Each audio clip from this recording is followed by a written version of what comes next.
आज की इस वीडियो में हम आदम और हव्वा की कहानी के बारे में जानेंगे।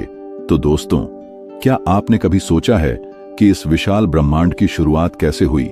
क्या था वो पहला पल जब अंधकार के बीच पहली किरण फूटी? यह कहानी केवल रचना की नहीं, बल्कि एक अनंत प्रेम, ईश्वर की दया और मानव जीवन की उत्पत्ति की भी है। एक ऐसी यात्रा जहां धरती पर हर पेड़ पौधे, जीव जंतु और मानव का निर्माण परमेश्वर की अपार कृपा का प्रतीक है।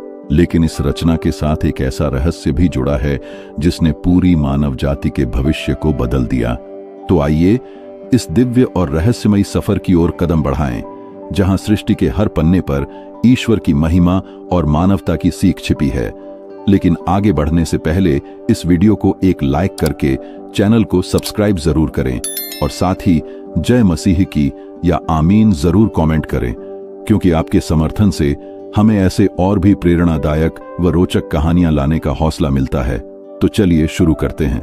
बहुत समय पहले, जब पृथ्वी पर कोई जीव नहीं था, जब आकाश और पृथ्वी के बीच कोई अंतर नहीं था, तब परमेश्वर ने अपनी अपार शक्ति से इस अनंत ब्रह्मांड को रचा। पहले दिन उसने आकाश और पृथ्वी को उत्पन्न किया। पृथ्वी पर अंधकार था, लेकिन ईश्वर ने कहा, उजाला हो, और एक तेज प्रकाश आ गया जो रात और दिन के बीच का अंतर स्थापित करने वाला था। यह एक नई शुरुआत थी। दूसरे दिन ईश्वर ने आकाश और पानी के बीच अंतर किया और आकाश में हवा को फैलाया।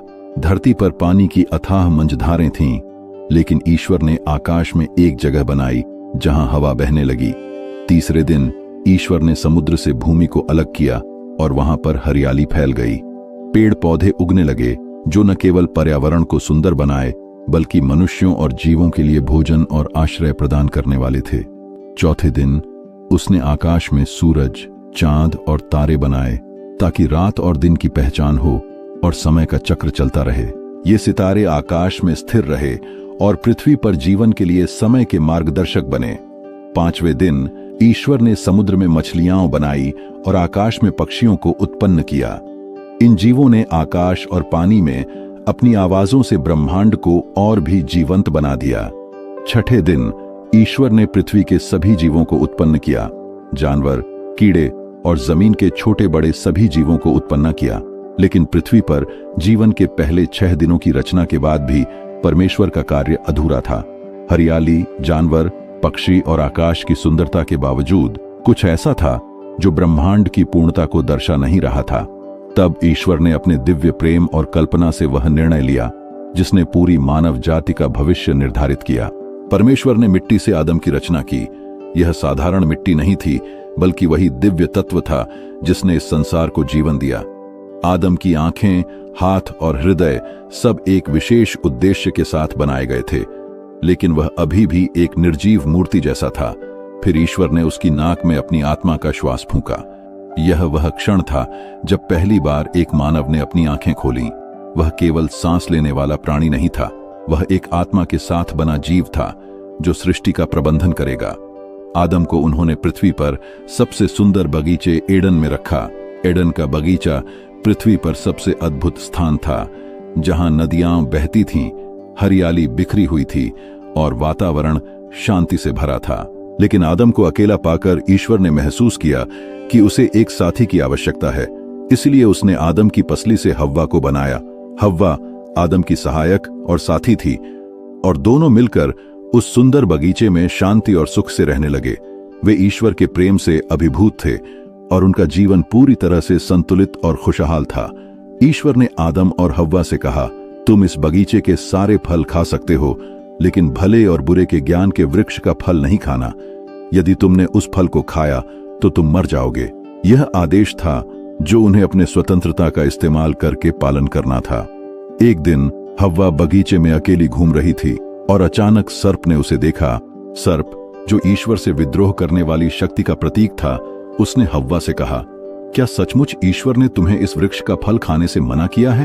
हव्वा ने कहा, हाँ, हमें इसे नहीं खाना चाहिए क्योंकि यह मौत का कारण बनेगा। सर्प ने हव्वा को फुसलाते हुए कहा, तुम नहीं मरोगी, यह तो ईश्वर का छल है। यदि तुमने इस फल को खाया तो तुम्हारी आंखें खुल जाएंगी, तुम ईश्वर जैसे बन जाओगे, भले और बुरे का ज्ञान पाने वाले। सर्प की चालाकी ने हव्वा को ललचाया और उसने वह फल तोड़ा और खा लिया। फिर उसने आदम को भी दिया और आदम ने भी बिना सोचे समझे फल खा लिया। यह वह पल था जब मनुष्य ने ईश्वर के आदेश का उल्लंघन किया और पाप पृथ्वी पर आया। जैसे ही उन्होंने वह फल खाया, उनके दिलों में अजीब सा एहसास आया। उनकी आंखें खुल गईं और उन्हें अपनी नग्नता का एहसास हुआ। पहले वे एक दूसरे के सामने बिना किसी संकोच के रहते थे, लेकिन अब उन्हें डर लगा और उन्होंने पत्तों से अपने शरीर को ढकने की कोशिश की। ईश्वर ने बगीचे में आकर आदम से कहा, तुम कहां हो? आदम ने डरते हुए जवाब दिया, मैंने आपकी आवाज सुनी और डर गया, इसलिए मैं छिप गया। और तब ईश्वर ने पूछा, क्या तुमने वह फल खाया जिसे मैंने मना किया था? आदम ने जवाब दिया, वह महिला जिसे आपने मुझे दिया, उसने मुझे दिया और मैंने खा लिया। आदम ने हव्वा को दोषी ठहराया। हव्वा ने भी सर्प को दोषी ठहराया और कहा, उसने मुझे फुसलाया और मैंने खा लिया। ईश्वर ने सबकी सुनवाई की और फिर उन्हें उनके कृत्य का परिणाम बताया। ईश्वर ने सर्प से कहा, तू शापित है और तू हमेशा रेंगते हुए चलेगा। तेरी छवि में अब कोई आभूति नहीं होगी। फिर उसने हव्वा से कहा, तुझे दर्द से संतानें उत्पन्न होंगी और तेरा मनुष्य के साथ संघर्ष रहेगा। आदम से कहा, अब तुम्हें कठिन श्रम करना होगा ताकि तुम धरती से अपनी आजीविका कमा सको। आदम और हव्वा को एडन के बगीचे से बाहर निकाल दिया गया और उन्होंने धरती पर अपना जीवन शुरू किया। आदम और हव्वा अब एडन के बगीचे से बाहर निकलकर पृथ्वी पर जीवन बिताने लगे। पहले जैसे आरामदेह जीवन की कोई संभावना नहीं थी, बल्कि उन्हें कठिन परिश्रम करना था। लेकिन उनकी एक नई उम्मीद थी, ईश्वर की कृपा। ईश्वर ने आदम और हव्वा से कहा, तुमसे उत्पन्न होने वाली संतान एक दिन उस पाप का शमन करेगी और धरती पर फिर से शांति का साम्राज्य स्थापित होगा। इस आश्वासन के साथ आदम और हव्वा ने अपना जीवन संवारना शुरू किया। एडन से बाहर निकलने के बाद आदम और हव्वा को कई नई कठिनाइयों का सामना करना पड़ा। जहां एडन के बगीचे में हर चीज अपने आप उपलब्ध थी, वहां अब उन्हें भोजन के लिए कठोर परिश्रम करना पड़ता था। धरती अब अनाज और फल आसानी से नहीं देती थी। आदम को जमीन जोतनी पड़ती थी, पत्थर हटाने पड़ते थे और पसीना बहाकर फसल उगानी पड़ती थी। हव्वा भी प्रसव पीड़ा और घरेलू संघर्षों के बीच जीवन जीने लगी। इसके बावजूद उन्होंने अपने जीवन में विश्वास बनाए रखा और परमेश्वर की कृपा की प्रतीक्षा करते रहे। वक्त के साथ आदम और हव्वा के कई बच्चे हुए। इन संतानों ने आगे चलकर मानव जाति को जन्म दिया। वे ईश्वर की शिक्षाओं के साथ जीते थे, लेकिन उनके जीवन में पाप का प्रभाव भी अब शामिल हो चुका था। आदम और हव्वा ने अपने बच्चों को यह सिखाया कि पाप के कारण उनके पूर्वजों को बगीचे से निकाला गया था और इसलिए वे हमेशा ईश्वर की आज्ञाओं का पालन करें। मनुष्यों के बीच धीरे धीरे समाज का निर्माण होने लगा। खेती, पशुपालन और घरों का निर्माण भी बढ़ने लगा। हालांकि पाप और अन्याय की घटनाएं भी बढ़ीं, लेकिन आदम और हव्वा अपने जीवन को एक उदाहरण के रूप में प्रस्तुत करते हुए अपने परिवार को सही दिशा दिखाते रहे। आदम ने अपने जीवन के आखिरी दिनों में अपने बच्चों को यह शिक्षा दी।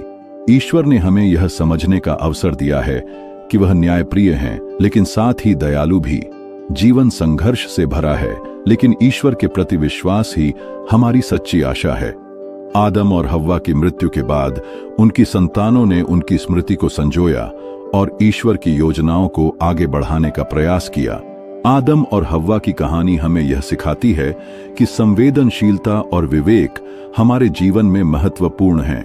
जब हम किसी निर्णय को लेते हैं तो उसके परिणामों को समझना बहुत जरूरी है।